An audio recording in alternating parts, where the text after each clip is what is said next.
রাজধানী আগরতলাতে বিভিন্ন ব্যবসায়িক প্রতিষ্ঠান সহ মানুষের বাড়িঘরে চুরি হওয়ার ঘটনা এক প্রকার নিত্য নৈমিত্তিক কার্যপ্রণালীতে পরিণত হয়েছে। এবার বিজয় কুমার চৌমুহনীতে অবস্থিত জয়রাম মেডিসিন সেন্টারে রাতের আধারে চুরির হানা। গোটা ঘটনার বিষয়ে দোকান মালিক তথা 2323-এর চাকরিচ্যুত শিক্ষক সমরজিৎ পাল দাবি করেছেন, অন্যান্য দিনের মতো গতকালও দোকান বন্ধ করে বাড়িতে গিয়েছিলেন। তবে আজ সকালে 7:30টা নাগাদ দোকানে এসে দেখতে পান পেছনের দিক থেকে দরজা ভেঙে উনার দোকানে চুরি হয়েছে। সঠিকভাবে কি চুরি গেছে এখনো বলতে পারছেন না, তবে ধারণা করছেন ক্যাশে রাখা 40,000 টাকা সহ প্রায় 1.5 লাখাধিক টাকার আনুষঙ্গিক বিভিন্ন জিনিসপত্র চুরি গেছে। যেভাবে দিনের পর দিন রাজধানী জুড়ে চুরির ঘটনাগুলো বাড়ছে, তাতে যথেষ্ট আতঙ্কের মধ্যে দিয়ে যে দিন কাটাতে হচ্ছে শহরবাসীকে, এতে বিন্দুমাত্র সন্দেহ নেই। প্রতিদিনের মতো আমি কালকে রাত্রি 10:30টার সময় 10:30 নাগাদ দোকান লাগিয়ে যাই।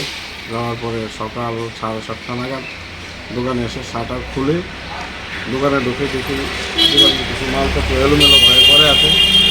তারপরে পিছনে গিয়ে দেখি যে আমার ঘরের দরজা 3-4টা চেটখানি আছে, এগুলো ভাঙা। তারপর সামনে এসে দেখি ক্যাশ বাক্স খোলা, ভাঙা। ক্যাশ বাক্স থেকে প্রায় 40-50 মতো টাকা ছিল, সেগুলো সব নিয়ে গেছে। মালপত্র কিছু নিয়ে গেছে। সিসি ক্যামেরার যেটা রেকর্ডিং হয় বক্সটা, সেই বক্সটাও নিয়ে গেছে।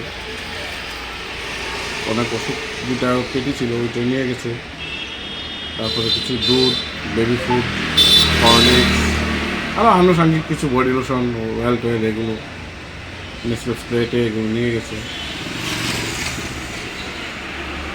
অনেক কিছুই আমার সব কিছু আর দেখতে পারিনি এখনও।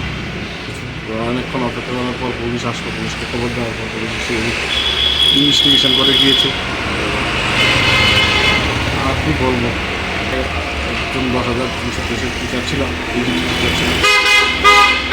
তারপর নিজের থেকে স্বাবলম্বী হওয়ার জন্য একটা মেডিসিনের দোকান দিই, কিন্তু চোরের উপর দিকে তো সেখানেও থাকতে পারছি না।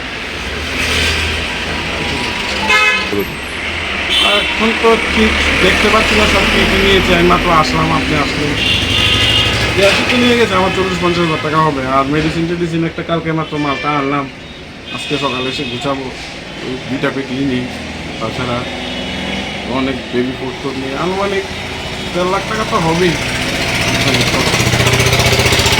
আমি সন্দেহ আর করবো, বলবো সকালে এসে করে দিন আমার পেশেন্টে নিয়ে। পরিচয়? আমার নাম সমরজিৎ পাল, দোকানের নাম জয়রাম মেডিসিন, বিজয় কুমার।